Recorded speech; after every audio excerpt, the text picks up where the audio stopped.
The defendant, Charlotte Diaz, stood to hear the final judgment for the fatal crash. But the trial was never about the initial impact.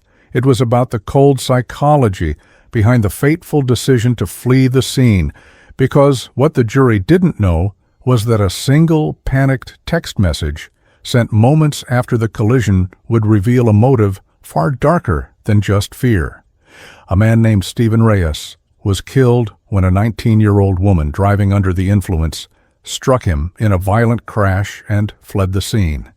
The brutal and senseless act of vehicular homicide shattered the pretense of safety in the exclusive mountain enclave of Aspen, Colorado. This was not a crime of passion or greed, but one of devastating indifference born from a cascade of reckless choices. In a place where wealth was meant to insulate residents from the harsh realities of the world, this incident served as a stark reminder that tragedy does not respect property lines. The night began under the cold, clear sky that so often blankets the Rocky Mountains in late winter, a dome of infinite stars over the glittering lights of the resort town. Inside a sprawling multi-million-dollar chalet perched on the side of a mountain, a party was in full swing, a celebration of youth and privilege for the children of Aspen's elite. 19-year-old Charlotte Diaz moved through the crowd with an easy confidence, her future as bright and polished as the pristine snow outside. The air was thick with the scent of expensive perfume and the thrum of electronic music, a bubble of consequence-free revelry where adults were absent and responsibility was a distant concept. Charlotte had been drinking for hours, her judgment eroding with each glass of illicitly obtained champagne, the potent alcohol fueling a sense of invincibility common to her age and station. Her friends would later describe her as the life of the party, laughing and dancing without a care in the world, completely unaware that she was approaching a precipice. The decision to leave was an impulsive one, prompted by a trivial argument with a friend that felt monumental in her inebriated state. Ignoring offers to call a driver or stay the night, she grabbed the keys to her luxury sedan, convinced of her ability to navigate the winding mountain roads she had known her entire life. The drive down from the mountainside was a blur of distorted lights and wavering vision, the powerful engine of her car, a dangerous tool in her unsteady hands. The vehicle drifted over the center line on Maroon Creek Road, a stretch of pavement notoriously dark and treacherous after sunset. It was on this road that she encountered Stephen Reyes, a local man out for his nightly jog, a familiar silhouette against the snow-lined shoulder. The moment of impact was a sickening thud of metal against flesh, a horrific, explosive sound that briefly pierced through her alcoholic fog and sent a shockwave of adrenaline through her system. Her first instinct was not concern or compassion, but a primal, self-preserving panic that eclipsed all other thoughts. Instead of stopping, she pressed her foot harder on the accelerator, the damaged car groaning as it sped away into the darkness, leaving the devastating scene behind her. The pristine snow of Aspen, which normally served as a beautiful backdrop for a life of leisure, was now the silent witness to a crime of profound callousness. She drove with a singular focus on escape, her mind racing to formulate a story, a lie that could cover the dent in her fender and the terrible truth of what she had just done. In those critical moments, the choice was made not just to flee, but to erase the event from her history, a decision that would ultimately define her in the eyes of the law and the community. The atmosphere of Aspen, an insular world where problems could often be solved with money and connections, may have given her a false sense of security. She believed she could outrun the consequences, that the sin could be covered up just as the fresh morning snow covers the tracks of the night before. This act of fleeing, more than the crash itself, transformed a tragic accident into a calculated act of moral cowardice. The silence that followed her departure was broken only by the cold mountain wind and the distant sound of her retreating engine. On the side of the road lay the broken body of Stephen Reyes, a life extinguished in an instant by a stranger's reckless choice. The tranquil beauty of the Aspen night was shattered, the darkness no longer peaceful but menacing, hiding a secret that would soon unravel. The weight of her actions would not truly settle upon Charlotte until much later, but the foundation for her downfall was laid in that moment of panicked flight. Back in the warmth of her family's opulent home, she parked the damaged vehicle in the garage, out of sight. Her mind, still clouded by alcohol, struggled to process the full magnitude of what had occurred. She examined the cracked windshield and the crumpled fender, physical evidence of a reality she desperately wanted to deny. The logic of a sober mind was absent, replaced by a frantic and juvenile attempt at damage control. She sent a text message to a friend, a message that would later become a critical piece of evidence against her, one that spoke not of remorse, but of a desperate need to conceal her involvement. This initial phase of the crime concluded not with the crash, but with Charlotte's attempt to construct an alternate reality. She convinced herself that no one had seen her, that the darkness and the remote location were her allies. She clung to the hope that she could simply have the car repaired and move on, as if the life she had taken was a minor inconvenience. This psychological detachment from the brutal reality of her actions would become a central theme in the investigation and trial to come. The community of Aspen slept on, unaware of the violence that had just stained one of its quiet roads. The bubble of perceived safety and exclusivity remained intact for a few more hours, a fragile illusion waiting to be shattered by the first light of dawn. The town, built on a foundation of wealth and image, was about to be forced into a period of introspection. The actions of one of its own privileged children had introduced a darkness that could not be easily ignored or swept away. The crime was complete, a brutal and irreversible act, followed by a conscious decision to evade responsibility. The perpetrator was a 19-year-old girl who had everything to lose, and in her intoxicated panic, chose herself over the life of another human being. The pristine white landscape of Aspen now harbored a dark secret, a stain that would grow and spread as the investigation began. The stage was set for a legal drama that would captivate and horrify the small mountain community in equal measure. For Charlotte Diaz, the party was over, replaced by a new reality she was completely unprepared to face. The carefree confidence she had displayed just hours earlier had evaporated, leaving behind a gnawing fear.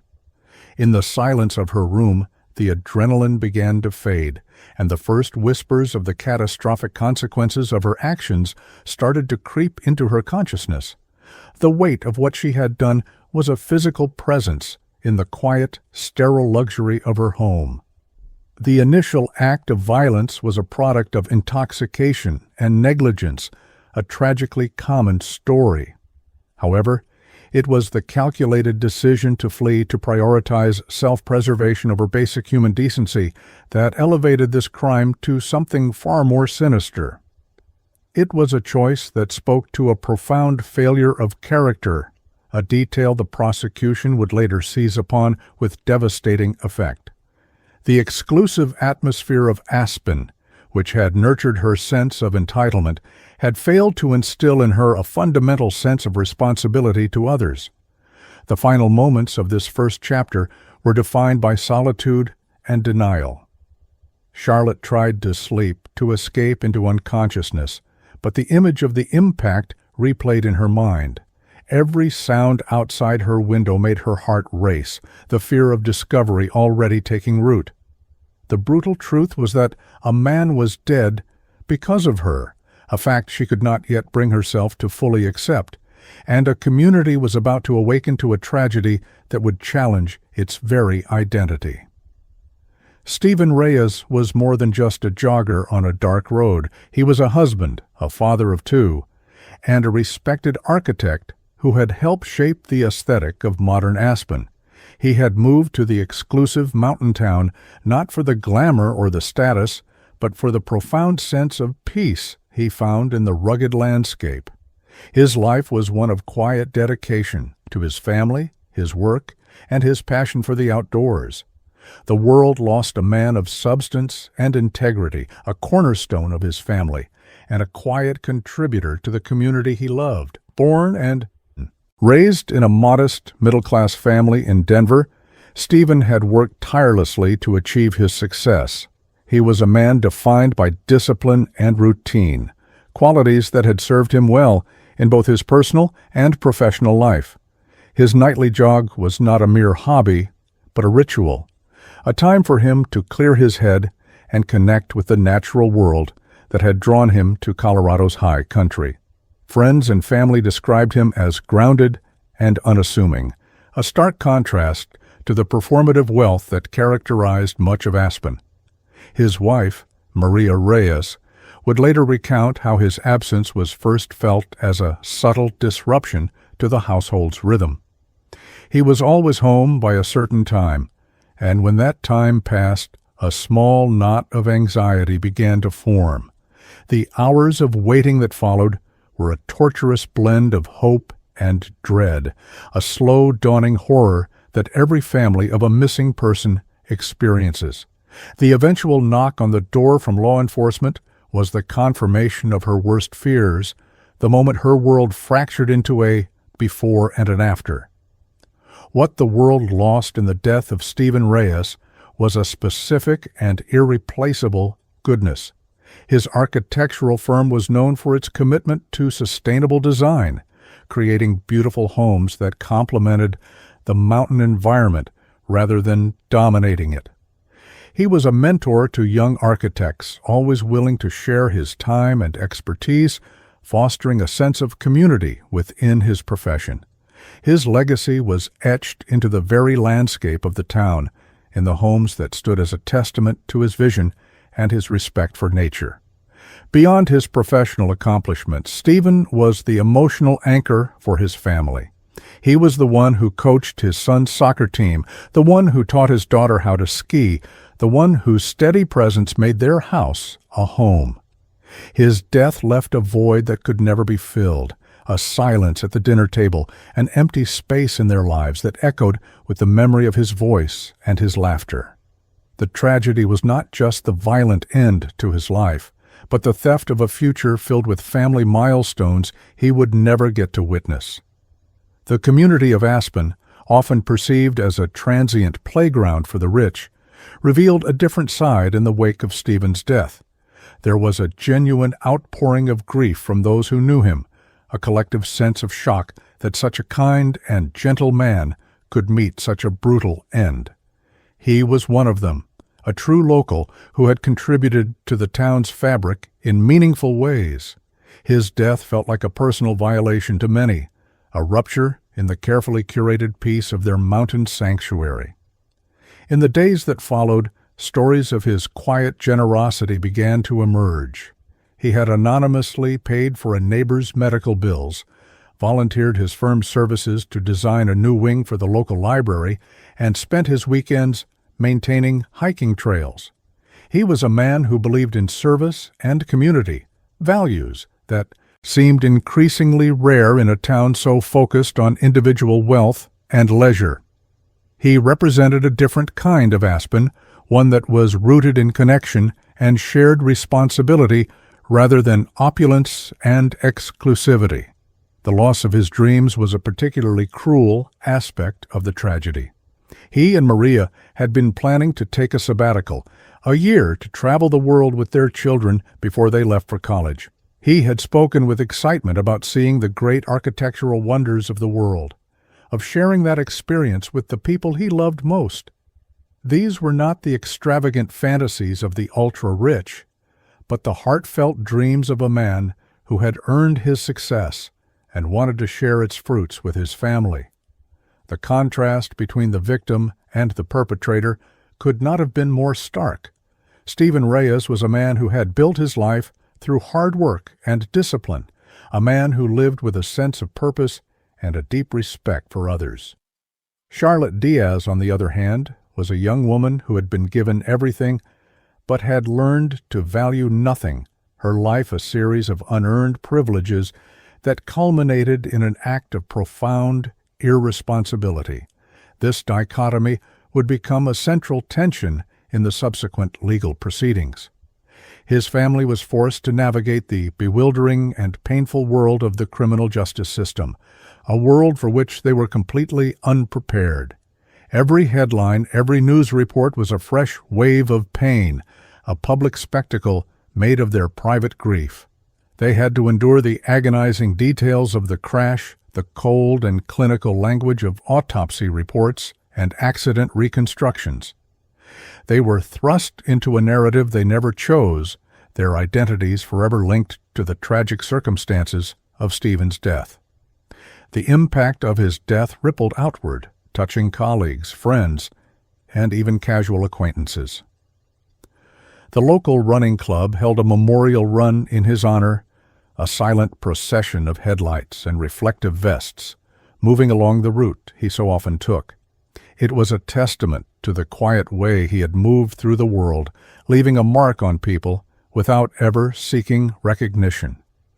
The world had lost not just an architect and a family man, but a model of quiet decency. In humanizing the victim, it becomes clear that this was not an anonymous or abstract crime.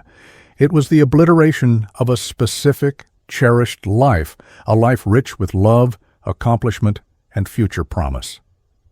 The narrative of the crime is incomplete without understanding the depth and breadth of what was taken. The empty space left by Stephen Reyes was a gaping wound in the heart of his family and his community. His memory became a rallying point for those in Aspen who felt that the town's soul was being eroded by a culture of entitlement and excess. His death was a tragic symptom of a larger problem, a wake-up call that forced the community to look at itself in the mirror.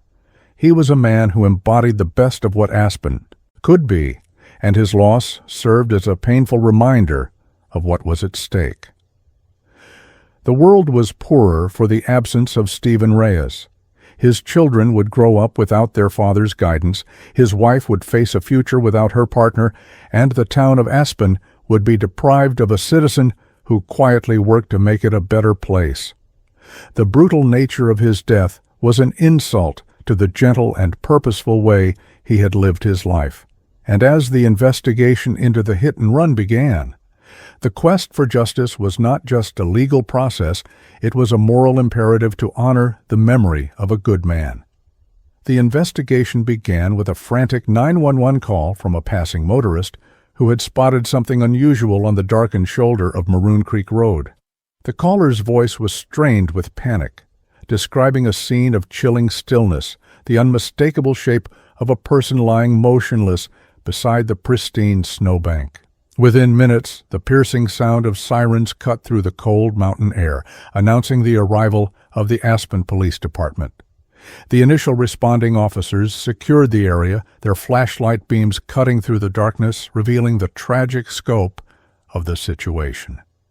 Lead Detective Larry Cox arrived at a scene that was both chaotic and eerily quiet, a paradox that often defined the first moments of a homicide investigation. The flashing lights of the emergency vehicles cast a surreal glow on the surrounding snow and pine trees, a stark intrusion into the natural tranquility of the area. Detective Cox, a veteran lawman who had seen his share of tragedy even in this idyllic town, felt a familiar knot tighten in his stomach. He knew immediately from the victim's catastrophic injuries and the scattered debris that this was a high-speed impact, and the absence of a vehicle meant it was a hit-and-run. The first 48 hours of any investigation are critical, a race against time to preserve evidence and identify witnesses before memories fade and tracks are covered. This case was further complicated by the environment of Aspen itself, an exclusive resort town where the landscape could be an adversary. The cold temperatures preserved the scene, but the darkness and the potential for overnight snowfall threatened to obscure vital clues. Detective Cox directed his team with a methodical calm, ordering a meticulous search of the area for any piece of evidence, no matter how small. The crime scene was a puzzle with most of its pieces missing.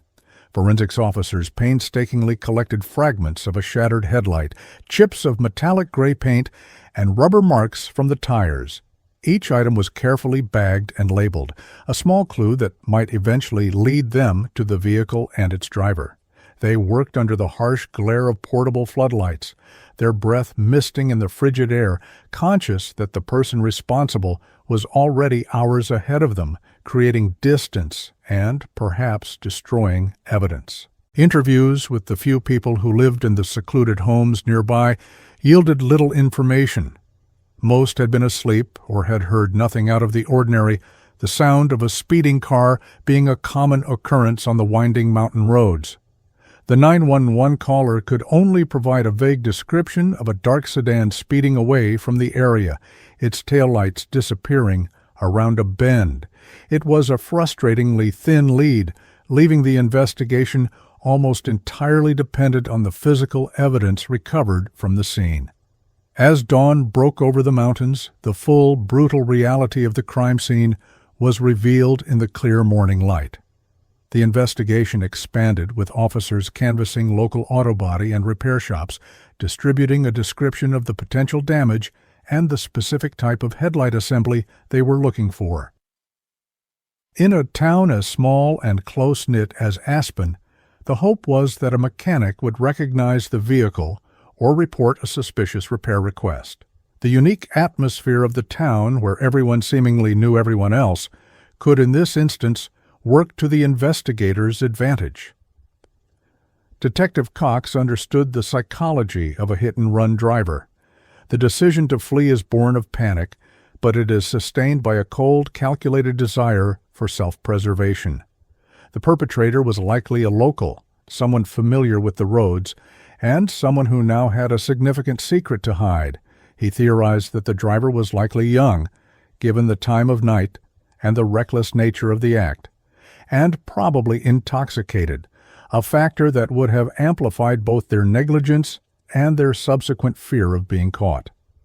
The identity of the victim, Stephen Reyes, was confirmed through the wallet found in his pocket, a discovery that sent a shockwave through the police department and the community. This was not an anonymous tourist. He was a well-known and respected local figure, a fact that immediately raised the stakes of the investigation. The pressure to find the person responsible intensified, coming from the mayor's office, the local media, and the tight-knit community of Aspen residents who were horrified that one of their own had been so callously left to die on the side of a road. The first day of the investigation was a meticulous and often frustrating process of gathering and analyzing information. Traffic cameras from the main roads leading into and out of Aspen were reviewed, a painstaking task of sifting through hours of footage in the hope of spotting a vehicle with front-end damage. The paint chips were sent to the crime lab for analysis, a process that could potentially narrow down the make, model, and year of the car they were looking for. Every step was a small, methodical move in a high-stakes chess match against an unknown opponent. Detective Cox and his team worked around the clock, fueled by coffee and a shared sense of outrage. They understood that the pristine snow of Aspen could cover up many sins, but they were determined that this would not be one of them. The town's reputation as a safe haven had been shattered, and a palpable sense of unease settled over the community. Residents who normally felt secure in their isolated mountain paradise were suddenly reminded of their vulnerability, the illusion of safety, broken by the harsh reality of violent crime. By the end of the second day, a critical break in the case emerged. An officer canvassing repair shops spoke with a mechanic at a high-end import auto body shop on the outskirts of town. The mechanic reported receiving a strange call early the previous morning from a young woman who was insistent on getting a discreet, cash-only repair for front-end damage on a late-model gray sedan. Her story about hitting a deer seemed rehearsed and unconvincing, and the mechanic's suspicion was aroused enough to jot down the license plate number she provided. The license plate was registered to a vehicle owned by a prominent local real estate developer, a man with deep roots and considerable influence in Aspen. The primary driver of the car, however, was listed as his 19-year-old daughter, Charlotte Diaz. Suddenly, the investigation had a name and a face, a person of interest who fit the profile Detective Cox had begun to build.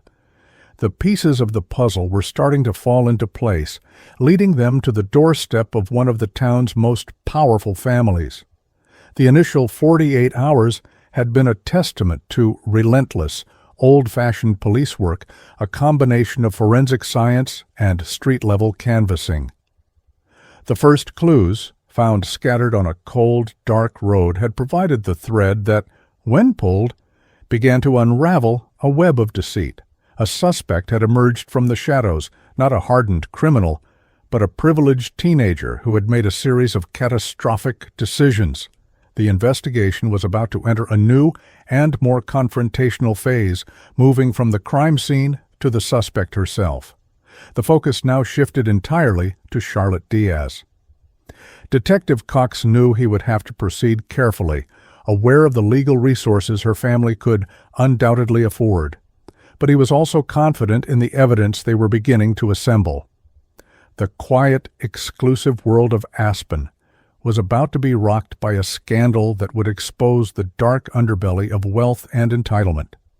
And the initial phase of the investigation had successfully set the stage for the pursuit of justice for Stephen Reyes. The investigation pivoted from a wide net to a sharp point, zeroing in on 19-year-old Charlotte Diaz with an intensity that reflected the gravity of the crime. The tip from the auto body shop was the catalyst, a single thread of suspicion that detectives began to pull with methodical precision. The mechanic's testimony was crucial. He recounted how Charlotte's voice on the phone was a strange mix of urgency and arrogance, a demand for a quick and quiet repair that immediately set off alarm bells. This piece of human intelligence gave a tangible direction to what had been an investigation driven purely by physical evidence. Detective Larry Cox arranged for a preliminary and seemingly casual interview with Charlotte at her family's sprawling mountain estate. The home itself was a fortress of glass and timber, a symbol of the wealth and power the Diaz family wielded in Aspen. Cox knew that this first encounter would be critical, a chance to observe Charlotte's demeanor and listen for the subtle inconsistencies that often betray guilt. He approached it not as an interrogation, but as a fact-finding mission, a way to gauge the person he was dealing with. Charlotte presented herself as a composed and slightly bored teenager, annoyed at the intrusion, but cooperative on the surface. She answered questions about her whereabouts on the night of the crash with a well-rehearsed story about being at a party and then going straight home. She denied any knowledge of the incident on Maroon Creek Road, her expression a carefully constructed mask of innocence. But Detective Cox, a seasoned observer of human behavior, noted the slight tremor in her hands and the way she refused to make direct eye contact. The key moment came when he asked about her car, the gray luxury sedan registered in her father's name. Charlotte claimed she had hit a deer a few days prior, a common enough occurrence in the mountains, but her description of the event was vague and filled with hesitation. When Cox asked if he could see the vehicle, a flicker of panic crossed her face before she quickly regained her composure, explaining that it was already at a private repair shop in Denver. This obvious lie was the confirmation Cox needed. She was hiding something, and she was a terrible liar. While Charlotte was being interviewed, other members of Cox's team were working to build a more concrete case against her. They obtained a warrant to track her cell phone's location data for the night of the incident. The GPS pings told a story that directly contradicted her alibi, showing her phone traveling from the location of the party down Maroon Creek Road at the exact time of the crash. The data then showed the phone stopping briefly at her home before heading towards the highway leading out of Aspen, presumably to dispose of or hide the vehicle. Simultaneously, the forensic lab results came back on the paint chips found at the scene. They were a perfect match for the specific metallic gray paint used by the manufacturer of Charlotte's sedan for that model year. The fragments of the headlight were also identified as belonging to the same make and model. The physical evidence was now creating an undeniable link between her car and the crime scene, a scientific certainty that would be difficult for any defense attorney to refute. The investigation began to focus on Charlotte's social circle, the other wealthy teenagers who had been at the party with her. Initially, they were met with a wall of silence, a reflexive closing of ranks to protect one of their own.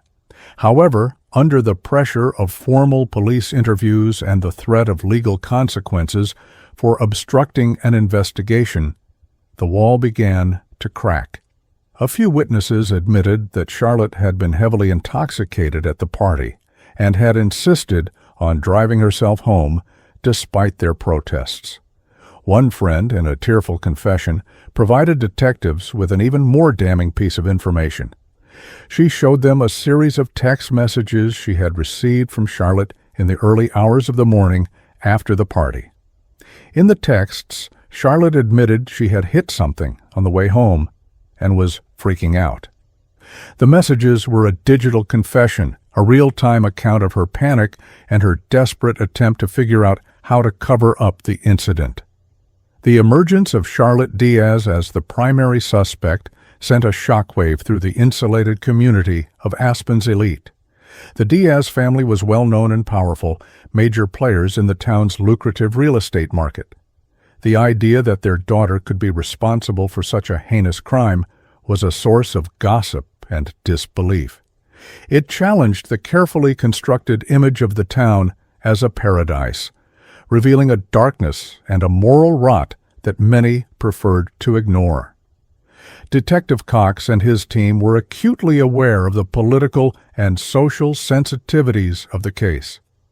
They knew they would face immense pressure and the best legal team money could buy. Therefore, they moved with painstaking care, ensuring that every piece of evidence was airtight and every procedural step was followed to the letter. They were not just building a case against a 19-year-old girl. They were preparing for a battle against a powerful family determined to protect their name and their daughter. The narrative of the investigation shifted from a whodunit to a how to prove it. They had their suspect, and now the goal was to construct a timeline and a body of evidence so overwhelming that a conviction would be inevitable. They subpoenaed records from the bar that had served the underage partygoers, tracked down surveillance footage from a gas station that showed Charlotte's car driving with visible front-end damage, and continued to interview anyone who had been in contact with her in the hours and days following the crash. The atmosphere of Aspen, the very thing that made it so exclusive, also made it impossible to keep such a high-profile investigation a secret. News of Charlotte's status as a person of interest spread like wildfire, fueling speculation and dividing the community. Some rushed to defend the Diaz family, arguing that it was all a tragic misunderstanding, while others, particularly the town's working-class residents, saw it as a stark example of the arrogance and unaccountability of the wealthy elite. For Detective Cox, the noise and the politics were irrelevant. His focus remained on the victim, Stephen Reyes, and the methodical pursuit of justice on his behalf. The profile of the suspect was now clear: a privileged, immature young woman who had made a drunken mistake and then compounded it with a series of selfish criminal decisions. The evidence was painting a picture not of a monster, but of a person with a profound and dangerous lack of empathy and moral character. The final piece of the puzzle before an arrest could be made was locating the car itself. Using the cell phone data as a guide, investigators were able to narrow their search to a storage facility complex just outside of Denver. After obtaining another warrant, they opened a unit rented under a false name and found the gray sedan hidden under a tarp. The damage was exactly as they had expected, and a closer inspection revealed fabric and biological evidence consistent with the victim's clothing and injuries, sealing the case against her.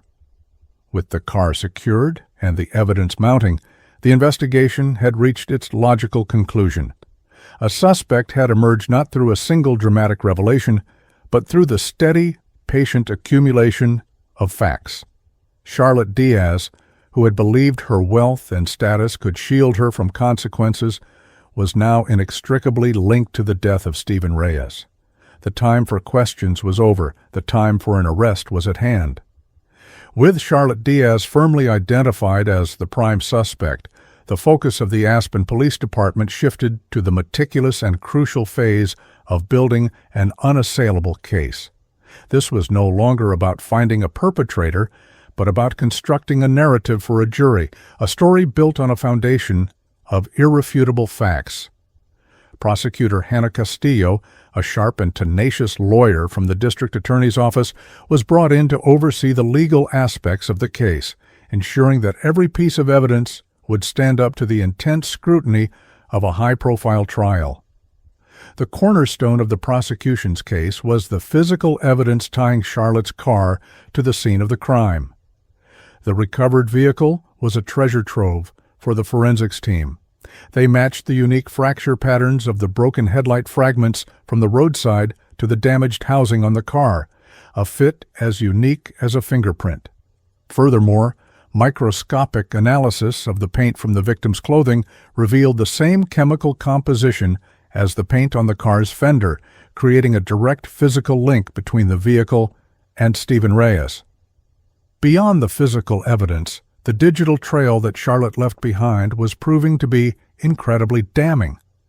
Investigators executed a warrant for the full contents of her cell phone and her social media accounts, uncovering a timeline of her actions and her state of mind.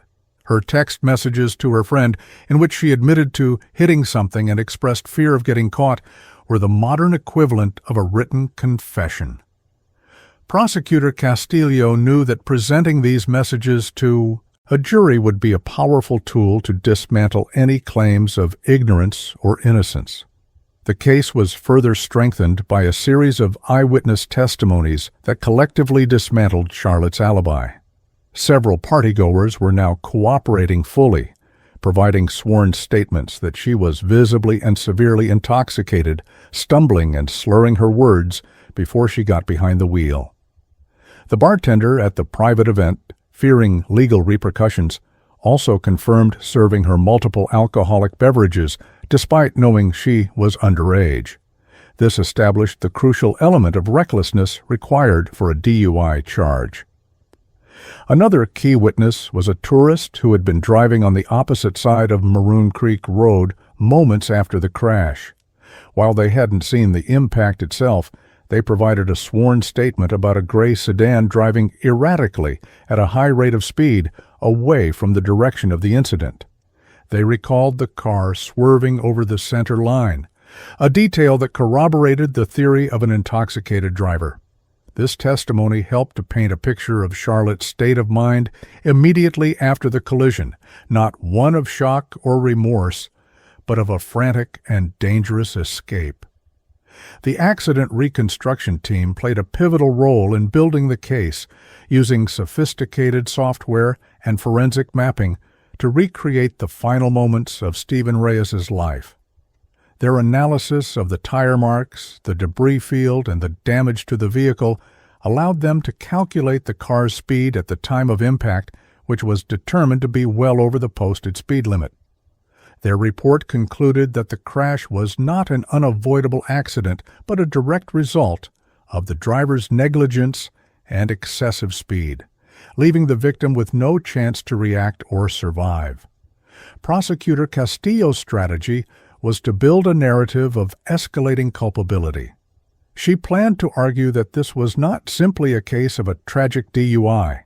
The true heart of the crime, she contended, was in the choices Charlotte made after the impact. The decision to accelerate, to leave a man to die on the side of a cold road, and then to actively conspire to hide the evidence demonstrated a level of moral depravity that elevated the crime from manslaughter to something closer to murder in its callous indifference to human life. Investigators also delved into Charlotte's background, looking for any patterns of reckless behavior. They uncovered 2 prior citations for speeding and 1 for reckless driving, all of which had been quietly handled by her family's lawyers and reduced to minor infractions. Castillo saw this as a critical element to introduce, a way to show the jury that Charlotte's actions on the night of the crash were not an isolated lapse in judgment, but the culmination of a pattern of entitled and dangerous behavior enabled by a family that consistently shielded her from consequences. The financial records became another piece of the puzzle. Detectives tracked a large cash withdrawal. Charlotte made the morning after the crash the same morning she had called the auto body shop. This evidence supported the mechanic's story that she was attempting to arrange a discreet, off-the-books repair. It was a clear indication of her intent to conceal the crime, a conscious and deliberate step in the cover-up that demonstrated a clear state of mind and a guilty conscience. Building the case also involved preparing for the inevitable defense strategy. Castillo anticipated that Charlotte's high-priced legal team would portray her as a scared, panicked teenager who made a terrible mistake. They would likely try to discredit the witnesses from the party, question the accuracy of the toxicology reports, and argue that the act of fleeing was a result of youthful fear, not malice. To counter this, Castillo's team prepared detailed psychological profiles and rehearsed cross-examinations designed to expose the selfishness at the core of Charlotte's actions. The team created a meticulous, minute-by-minute timeline of the night, integrating cell phone data, witness statements, and surveillance footage. This timeline became the spine of the prosecution's case, a clear and linear story that left little room for doubt or alternative explanations. It would allow the jury to follow Charlotte's journey from the party to the crash, from the flight to the cover-up, seeing each decision point and each failure to do the right thing. The exclusive atmosphere of Aspen was woven into the fabric of the case itself. Castillo planned to argue that Charlotte's sense of impunity was a product of her environment, a belief that the rules did not apply to her. She had lived her entire life in a bubble of privilege where consequences were for other people. The prosecution would suggest that this crime was the ultimate expression of that entitlement, a belief that she could take a man's life and simply drive away. The evidence against Charlotte Diaz was now a mountain, a formidable collection of forensic, digital, and testimonial proof. Each piece was a single block, but together they formed a solid and unyielding structure. The case was ready to move forward, to transition from the quiet, methodical work of investigation to the public and adversarial arena of the courtroom. The final step before the arrest was a grand jury indictment. Prosecutor Castillo presented her carefully assembled case to a panel of citizens who, after hearing the overwhelming evidence, quickly returned a true bill, formally indicting Charlotte Diaz on multiple felony charges, including vehicular homicide and leaving the scene of an accident resulting in death. The legal groundwork was complete. The stage was set for the moment of capture and the beginning of the long road to justice for Stephen Reyes. The arrest of Charlotte Diaz was executed with a quiet, deliberate professionalism designed to prevent any escalation or interference. On a crisp Aspen morning, 2 unmarked police cars pulled into the heated driveway of the Diaz family estate. The silent approach, a stark contrast to the drama that was about to unfold. Detective Larry Cox, holding a duly signed arrest warrant, led a small team of officers to the ornate front door. There was no fanfare, no media alert. This was a moment of pure, unadorned law enforcement. Charlotte's father, a man accustomed to being in control of every situation, answered the door. His expression shifted from irritation to disbelief and then to fury as Detective Cox calmly stated their purpose. The initial moments were tense, filled with blustered threats of legal action and angry accusations. But Cox remained impassive, his focus solely on taking the 19-year-old suspect into custody. He presented the warrant, a legal document that rendered the father's wealth and influence momentarily irrelevant. Charlotte was brought downstairs by her mother, her face pale and her eyes wide with a mixture of fear and defiance. Dressed in expensive loungewear, she looked less like a criminal suspect and more like a teenager who had just been woken up. The reality of the situation seemed to be slowly dawning on her as the handcuffs were produced.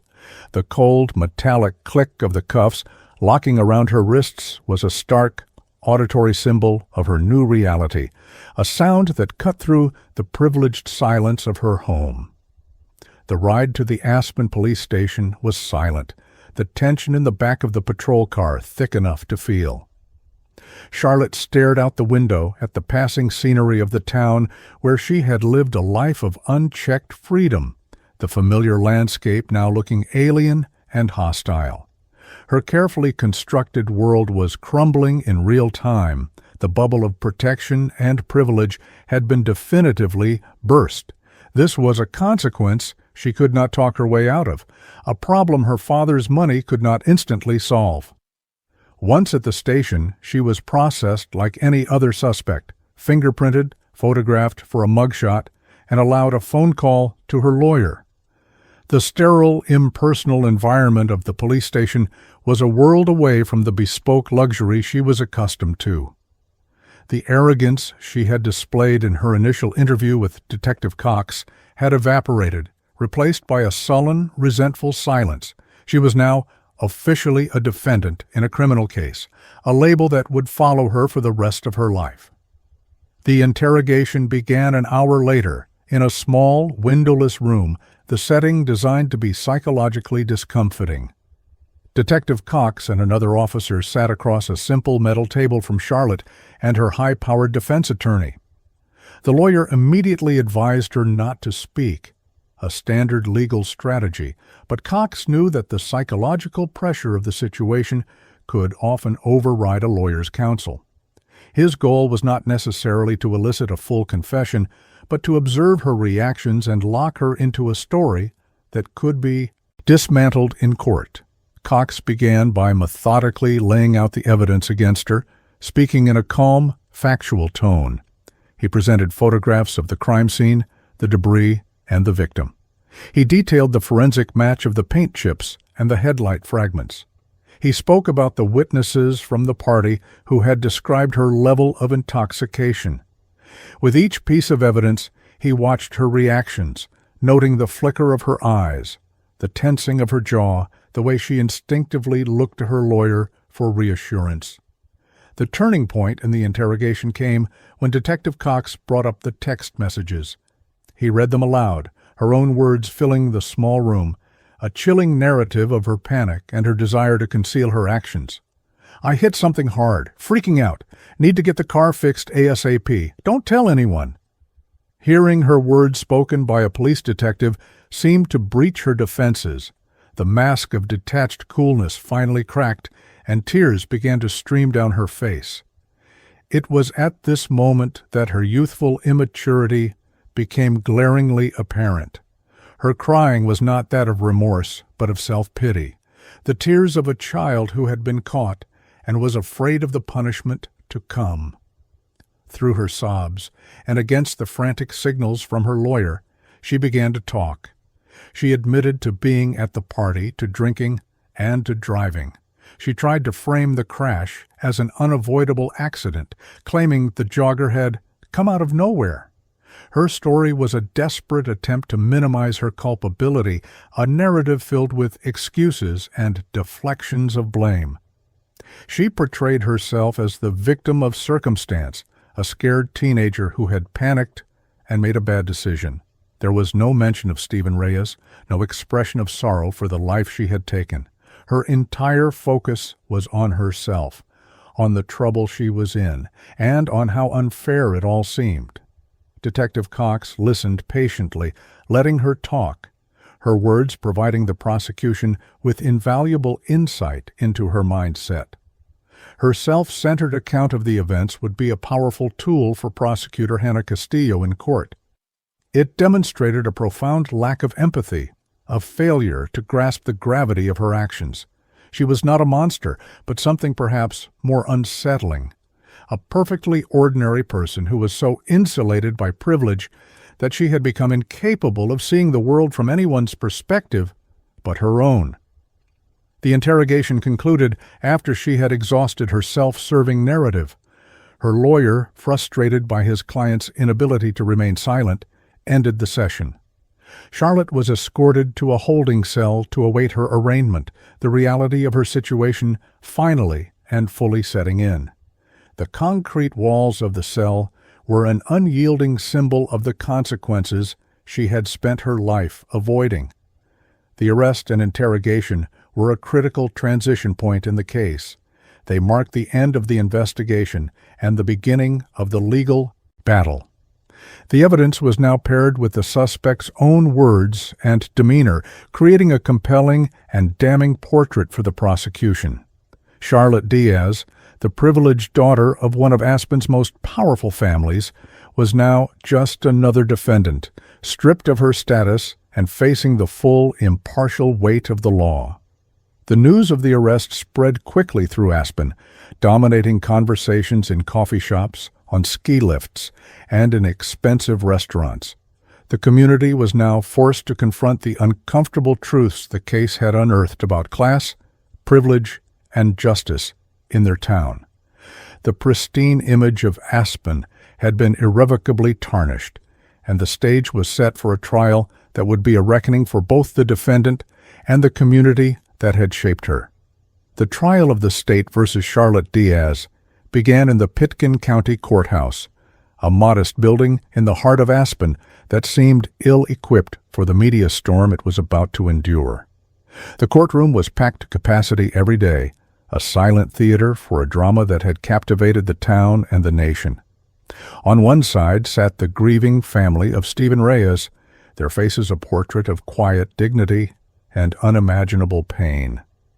On the other side sat Charlotte Diaz, flanked by her parents and a team of expensive lawyers, her expression a practiced mask of somber contrition. The process of jury selection was a contentious and revealing affair, laying bare the social fault lines of Aspen.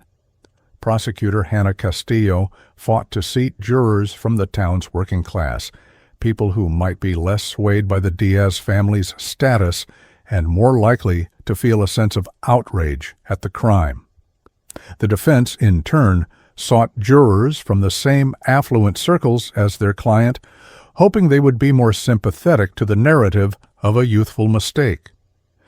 After a week of intense questioning, a jury of 7 women and 5 men was impaneled, a cross-section of the community that would hold Charlotte's fate in their hands. The trial began with opening statements, the 2 opposing lawyers laying out the narratives they would spend the next several weeks trying to prove. Prosecutor Hannah Castillo stood before the jury, her voice clear and steady, and painted a picture of calculated indifference. She described Charlotte not as a scared teenager, but as a self-centered adult who, at every critical juncture, made the most selfish choice possible. She argued that the true crime was not the initial impact, but the decision to leave a man to die in the cold, a choice that revealed a chilling lack of basic humanity. Castillo's opening was a master class in storytelling, weaving the forensic evidence with the emotional core of the tragedy. She held up a picture of Stephen Reyes with his family, forcing the jury to see him as more than just a victim, but as a husband and a father whose loss was immeasurable. She concluded by stating that this case was about accountability, about the simple, unwavering principle that no one, regardless of their wealth or last name, is above the law. The Reyes family wept silently as she spoke. The defense attorney, a renowned and silver-tongued lawyer from Denver, presented a starkly different narrative. He portrayed Charlotte as a good kid from a good family who had made a single, catastrophic mistake. He argued that the crash was a tragic accident, unavoidable on a dark, unlit road. He described her decision to flee not as an act of malice, but as the panicked, irrational response of an intoxicated and terrified 19-year-old girl who did not possess the emotional maturity to handle such a traumatic event. He sought to evoke sympathy for his client, painting her as a victim of circumstance, a young life also ruined by this tragedy. He urged the jury to look past the prosecution's attempts to demonize her and to see the scared child beneath the surface. He ended by proclaiming that while what happened was undeniably tragic, it was not a crime worthy of a life sentence, but a mistake that deserved understanding and compassion. Charlotte, on cue, wiped a tear from her eye. The courtroom strategy of the prosecution was to build a methodical brick-by-brick case based on the overwhelming evidence. Castillo planned to call a long list of witnesses: the 911 caller, the first responding officers, the forensic technicians, the accident reconstruction expert, and the friends from the party. Her approach was to create an undeniable timeline of events, a chain of evidence and testimony that would leave the jury with no reasonable doubt as to Charlotte's guilt and her state of mind. The defense's strategy was one of obfuscation and emotional appeal. They intended to challenge every piece of forensic evidence, to introduce doubt about the chain of custody, and to question the reliability of the witnesses. Their primary goal was to humanize Charlotte and dehumanize the nature of her actions, to shift the jury's focus from the brutal reality of what she did to the potential for her own ruined future. It was a classic legal defense designed to create just enough doubt and sympathy to avoid a conviction on the most serious charges. The atmosphere in the courtroom was thick with tension. The judge, a no-nonsense veteran of the bench, ran a tight ship, constantly admonishing the media for their behavior and reminding the lawyers to stick to the facts. The town of Aspen was divided, with public opinion split between those who saw Charlotte as a symbol of entitled privilege run amok and those who saw her as a scapegoat for a community's own moral failings. The trial became a public forum for a much larger debate about justice and class in America. Charlotte's demeanor in court was a subject of intense scrutiny. Under the careful coaching of her lawyers, she presented a picture of subdued remorse. She dressed conservatively, her hair pulled back, her face devoid of makeup. She listened intently to the testimony, often appearing to be on the verge of tears. It was a performance, but a convincing one, designed to make the jury see a repentant young woman rather than a callous hit-and-run driver. The first few days of the trial were dominated by the prosecution's presentation of the forensic evidence. Jurors were shown graphic photos of the crime scene, detailed diagrams from the accident reconstruction, and the mangled front end of Charlotte's sedan. The testimony was dry and technical, but it built a powerful and irrefutable foundation for the prosecution's case. Castillo was slowly and deliberately constructing the cage of facts that she intended to close around the defendant. The battle lines were drawn. The prosecution was arguing from a position of fact and moral outrage, while the defense was arguing from a position of emotional mitigation and reasonable doubt. The stage was set for a dramatic and consequential legal battle. The quiet, orderly proceedings of the courtroom were a thin veneer over the raw and powerful emotions of the two families at the heart of the case, one seeking justice for a life that was taken, the other fighting to save a life from being lost to the prison system. The heart of the trial, the key testimony that would sway the jury, was yet to come. The pivotal phase of the trial arrived with the calling of the prosecution's key witnesses, whose testimony was designed to transform the technical evidence into a compelling human drama. Prosecutor Hannah Castillo first called the eyewitness to the stand, the tourist who had been driving on Maroon Creek Road moments after the incident. A middle-aged father from Ohio, the man was visibly nervous, but spoke with a clear and unwavering certainty that captivated the jury. He recounted the terrifying moment. A gray sedan, its front end visibly damaged, swerved into his lane, forcing him to veer onto the shoulder to avoid a head-on collision. His voice cracked with emotion as he described the car speeding away into the darkness, its movements erratic and reckless. The defense attorney, in a sharp cross-examination, tried to discredit him, suggesting the darkness and the speed of the events made his identification of the car model unreliable. But the witness held firm, stating, "You don't forget something like that. It wasn't just a car speeding, it was a car fleeing." This simple, powerful statement hung in the air, reinforcing the prosecution's narrative of a calculated escape rather than a panicked mistake. The next crucial testimony came from the accident reconstruction expert.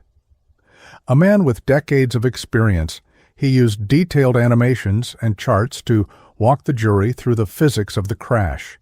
He explained how the car's speed, calculated at over 70 miles per hour in a 40-mile-per-hour zone, combined with the driver's failure to brake, made the impact unsurvivable for any pedestrian. His clinical, dispassionate analysis provided a horrifying counterpoint to the defense's portrayal of a simple accident. The expert's testimony was particularly damning when he detailed the evidence showing the car had actually accelerated in the moments immediately following the impact. This piece of data directly contradicted the defense's narrative of a panicked driver frozen by fear. It suggested a conscious and deliberate decision to flee, an act of acceleration that transformed the driver from a negligent party in an accident to a fugitive from a crime scene. The jury listened with rapt attention, the weight of the scientific evidence clearly visible on their faces. However, the most emotionally devastating moment of the trial came when Charlotte's former friend took the stand to testify about the text messages. The young woman was visibly distraught, torn between her loyalty to her friend and her legal obligation to tell the truth. With tears streaming down her face, she authenticated the text messages that were then displayed on a large screen for the entire courtroom to see. Reading the defendant's own words, "hit something, freaking out, need to get the car fixed," was a gut punch to the defense. During cross-examination, the defense lawyer tried to frame the texts as the incoherent ramblings of a terrified, intoxicated teenager. He asked the friend if Charlotte was prone to exaggeration and drama, attempting to diminish the weight of her words, but the friend, in a moment of quiet strength, replied, "She wasn't freaking out about who she might have hurt. She was freaking out about getting her car fixed and getting caught." This observation, coming from someone who knew Charlotte intimately, was more damaging than any piece of forensic evidence. Charlotte's demeanor during this testimony was a study in controlled emotion. As her friend testified against her, she broke down in silent sobs, her shoulders shaking. It was a compelling performance of distress, but for many in the courtroom, including some jurors, it seemed to be a display of self-pity rather than remorse for her actions. The testimony from her own friend had exposed the core of her selfishness, a truth that was hard to ignore no matter how many tears she shed. The prosecution rested its case after this series of powerful testimonies. They had successfully built a narrative that was both factually sound and emotionally resonant. They had established that Charlotte was drunk, that she was speeding, that she hit and killed a man, that she consciously chose to flee, and that her primary concern was for herself. The burden of proof now shifted to the defense, who faced the monumental task of dismantling this formidable case. The defense's key witness was Charlotte herself. It was a risky strategy, opening her up to a potentially brutal cross-examination from Hannah Castillo, but it was their only real chance to humanize her in the eyes of the jury. Her lawyer guided her through a carefully rehearsed direct examination where she recounted her version of the events in a soft, trembling voice. She admitted to drinking and driving, framing it as the biggest mistake of her life, but insisted the crash itself was an accident and that her decision to flee was a product of pure, unthinking terror. She wept as she spoke about the fear and confusion she felt, portraying herself as a child lost in a situation far beyond her capacity to handle. She apologized to the Reyes family, turning to look at them directly, her voice thick with emotion. It was a powerful and moving performance, and for a moment she seemed to have swayed the emotional tenor of the courtroom. The image of a remorseful, broken young woman was a potent one, and it was exactly what her defense team had hoped to achieve. Then came the cross-examination. Prosecutor Hannah Castillo approached the witness stand not with aggression, but with a cold, surgical precision. She did not raise her voice. Instead, she used Charlotte's own words and actions to deconstruct her testimony. She asked why, if she was so panicked and confused, she had the presence of mind to invent a story about hitting a deer, to find a discreet repair shop, and to hide her car hundreds of miles away. The turning point came when Castillo focused on the text messages. "Miss Diaz," she asked calmly, "in all of these messages you sent that night, you talk about your car, about getting caught, about your own fear. Can you show the jury where you once, just once, expressed any concern for the something you had hit?" Charlotte stammered, unable to answer, the silence stretching on for an agonizingly long time. In that moment, her carefully constructed facade of remorse crumbled, revealing the profound self-absorption that the prosecution had claimed was her true motive all along. The cross-examination was a disaster for the defense, and as Charlotte left the stand, the momentum of the trial had swung decisively back to the prosecution. After weeks of testimony and evidence, the case was handed over to the jury. The closing arguments were the lawyer's final chance to frame the narrative, a last appeal to the hearts and minds of the 12 people who held Charlotte Diaz's future in their hands. The defense attorney delivered an impassioned plea for mercy, painting a picture of a ruined young life and a future that could still be salvaged. He argued that a long prison sentence would serve no one, that it would only compound the tragedy, and he begged the jury to see the scared child behind the prosecution's monster. Prosecutor Hannah Castillo's closing argument was a stark contrast, a methodical and devastating summation of the facts. She walked the jury back through the evidence, from the party to the crash, from the flight to the cover-up, highlighting every selfish decision Charlotte had made. She ended by holding up the photograph of Stephen Reyes and his family one last time, her voice dropping to a near whisper. "This is not about ruining a young life," she said. "It is about finding justice for a life that was taken. Your verdict will send a message about the value of a human life and the meaning of accountability in this community." As the jury filed out to begin their deliberations, a heavy silence fell over the courtroom. The two families sat in separate, silent worlds of hope and dread. For the Reyes family, it was the culmination of a long and agonizing journey for justice. For the Diaz family, it was the terrifying precipice of losing their daughter to the prison system for decades, or perhaps forever. The exclusive mountain town of Aspen held its collective breath, the trial having become a referendum on its own values. The jury deliberated for 2 full days. The length of their discussion signaled a serious and perhaps divided debate, adding to the tension that permeated the courthouse. Rumors flew, and media pundits offered endless speculation. But inside the deliberation room, 12 ordinary citizens wrestled with the evidence and the weight of their responsibility. They re-examined the forensic reports, reread the text messages, and argued over the conflicting narratives of a panicked child versus a callous criminal. On the 3rd day, the bailiff announced that the jury had reached a verdict.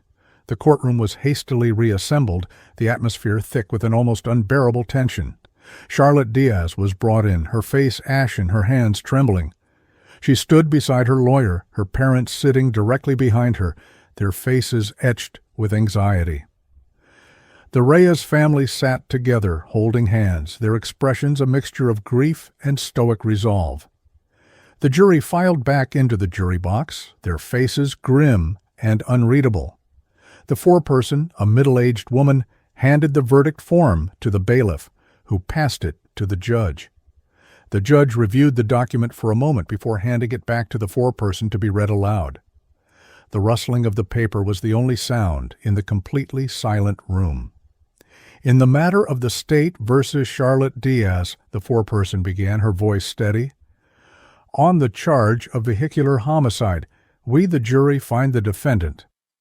She paused for a fraction of a second, a moment that seemed to stretch for an eternity. Guilty. A sharp collective gasp went through the courtroom. A strangled sob escaped from Charlotte's mother. Charlotte herself seemed to crumple, her legs buckling as her lawyer caught her, holding her steady. The foreperson continued, reading the guilty verdicts for the additional charges of leaving the scene of an accident and tampering with evidence. The reaction was immediate and explosive. The Reyes family erupted in tears, not of joy, but of profound cathartic relief.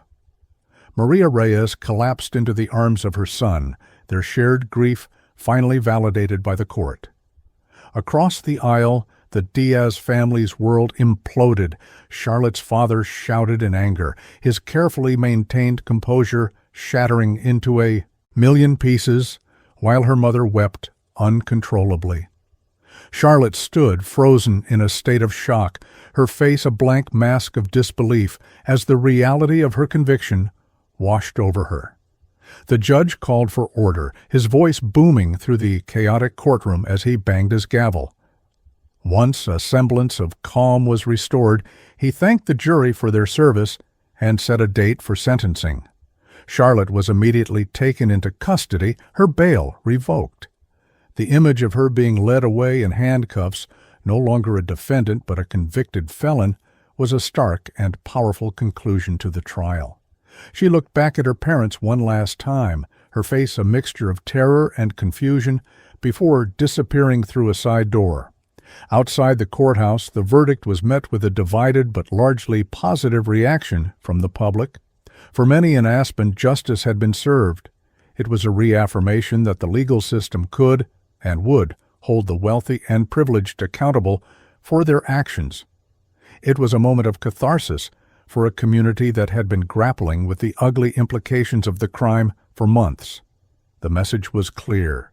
In Aspen, as anywhere else, a human life had value, and taking one came with the severest of consequences. For the Reyes family, the guilty verdict was not a victory. It would not bring Stephen back, but it was an acknowledgment of their loss, a public declaration that his life mattered. It was the end of one painful chapter and the beginning of another, the long and difficult process of learning to live with their grief. They left the courthouse without speaking to the media, their private sorrow having been exposed to the public for long enough. The Diaz family, shattered and defeated, were hurried into a black SUV by their security team, their faces hidden from the cameras. Their wealth and influence had been unable to save their daughter from the consequences of her actions. The legal battle was over, and they had lost. The pristine snow of Aspen, which for so long had seemed to cover any sin, had been melted away by the harsh light of justice, revealing the ugly truth that lay beneath. The sentencing hearing for Charlotte Diaz took place 1 month after the verdict, a final, somber proceeding that would determine the course of the rest of her life. The courtroom was once again filled, but the electric tension of the trial had been replaced by a heavy, funereal atmosphere.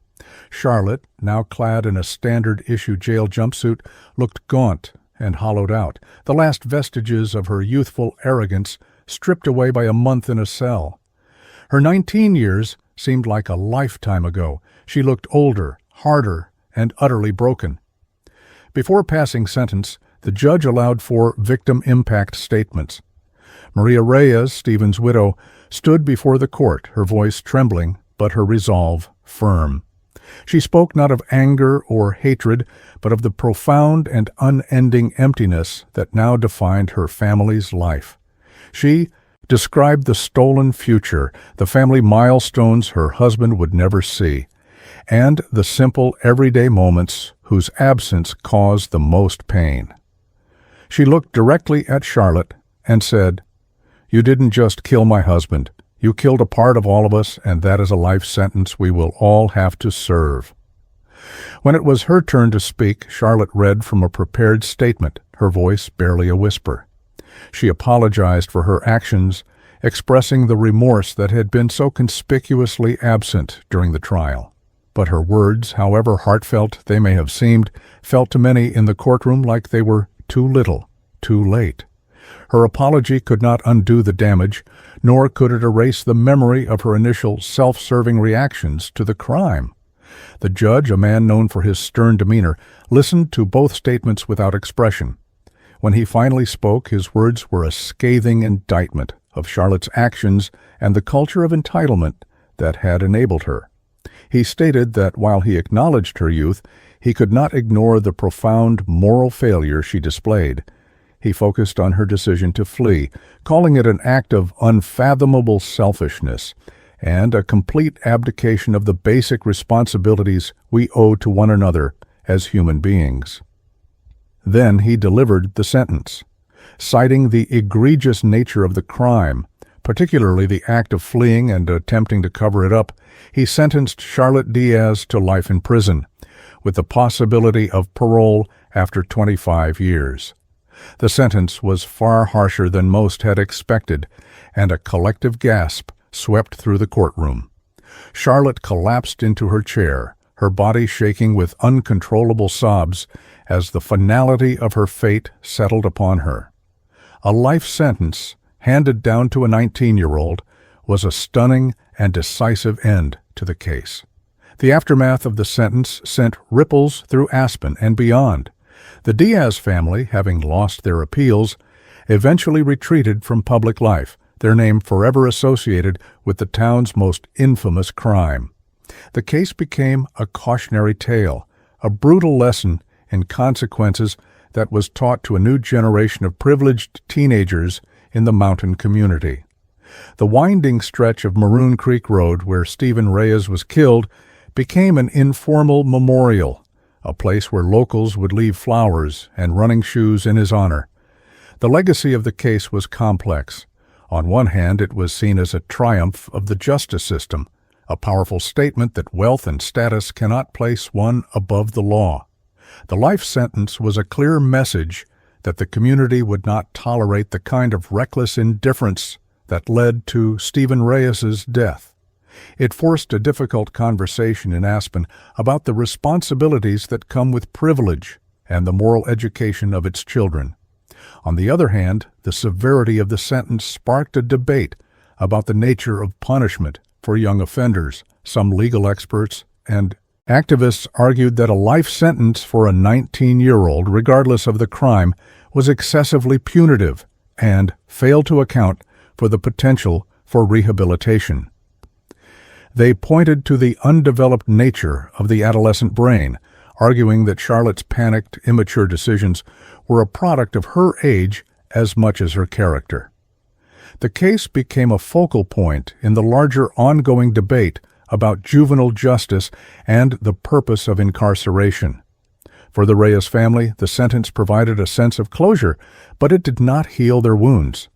They established a charitable foundation in Stephen's name, one dedicated to promoting road safety and providing support for victims of hit-and-run crimes. They channeled their grief into positive action, creating a lasting legacy for the husband and father they had lost. They became advocates for the kind of compassion and community responsibility that Stephen had embodied in his life. The exclusive, wealthy mountain resort town of Aspen was irrevocably changed. The pristine snow could no longer be seen as a symbol of purity, but as a blank canvas upon which the darkest aspects of human nature could be revealed. The crime had exposed an ugly underbelly of entitlement and moral decay that lurked beneath the polished surface of the town.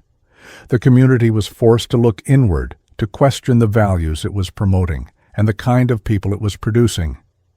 Years later, the story of Charlotte Diaz and Stephen Reyes remains a dark chapter in the history of Aspen. It is a story with no winners, only degrees of loss. It is a tragic reminder of how quickly a life can be taken and how a series of bad choices can lead to an irreversible and devastating outcome. The unanswered question that lingers is whether the tragedy produced any meaningful change, or if the sins it exposed were simply covered over again, waiting for the next crack in the town's beautiful, fragile facade.